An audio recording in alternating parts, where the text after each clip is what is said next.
Hi, and welcome to Jazz Behind the Scenes. Every year, communities and local acts get involved in St. Lucia Jazz, adding local flavor to the international event.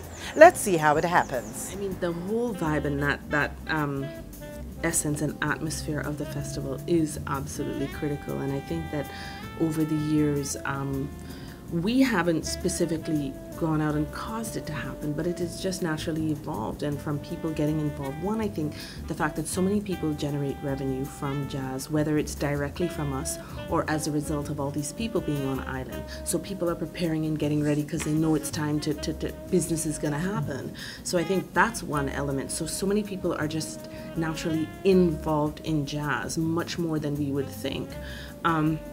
Then you have the fringe activities that have come on one each year. You know, you see them adding on. So there's more people now becoming involved. So that's what begins to start creating the buzz, because everybody's involved in it in some way or another. And if it's not you, it's your aunt in your house or your brother or your somebody is working, connected to, or doing something or performing at jazz. One of the greatest successes of the St. Lucia Jazz Festival is that over the years the festival has evolved from what it was, just being something whereby we try to attract visitors, to something which now resonates with the average person, which connects to the average person. And I think that has happened, that has transpired mainly through the efforts of things like Jazz on the Square, Labori promotions, what has now been termed the community events. Before, we used to speak about the fringe activities, and when you hear of fringe, you think of something small, but now those fringe activities have grown into almost a festival of its own, that now termed community events. So now you find persons could better relate to the festival as a whole. During the festival, there's a feel-good spirit all over the island, not just in the north, but from Vieux-Fort in the south all the way to Cap City in the north. It falls right down that alley in terms of the fan base, in terms of creating the whole hype, developing the art form. I think that's one of the critical points, because entertainment aspect is Heineken. People do not really drink if you're very serious. You drink when you're having fun. So all the elements around the jazz festive, the jazz itself, definitely excites the whole brand. What we do for jazz usually really sets the tone for the remainder of our year. So we need to know that when we're coming with jazz, and this year obviously we're really into the community events, and we're pushing jazz really island-wide, bringing jazz to the people, as we say. We're doing a number of free concerts so people can really go out and enjoy this St. Lucia Jazz without having to dig in their pockets, except for, you know, their beverage of their choice or, or something to eat. You know, we really bring in jazz to the people, and we also want to give them a little bit extra, give them something else to be able to talk about.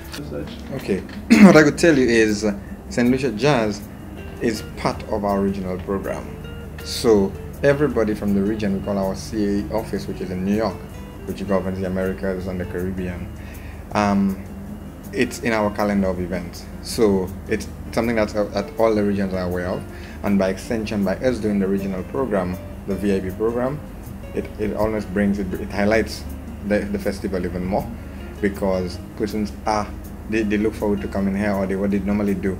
As I said, they have the incentive programs. There are a few events around the Caribbean and worldwide that Heineken participate in.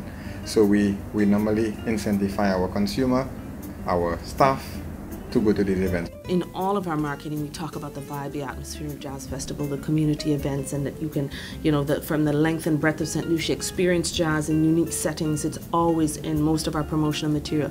And that is so important because, like I said, that's what makes us unique and different. You know, there are international festivals all over the world with international recording artists performing at the festivals. But, you know, we need to find a way to stand out as a small destination. And that is really what makes us stand out.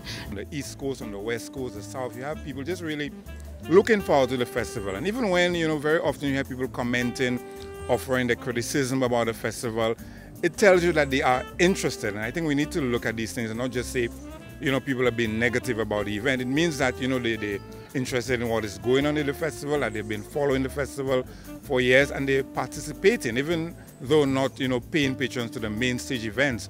But by going to the community events. I think this augurs well for the festival as a whole. We've had so much positive word of mouth, and that in itself has been a great marketing tool for us and has built a lot of business. We have a lot of repeat visitors coming back because the experience is so good. So that repeat business and the word of mouth tells us that the experience is a positive one. Jazz Behind the Scenes is brought to you by St. Lucia Electricity Services, Kotex, Holiday Taxi, Lens Express and Heineken.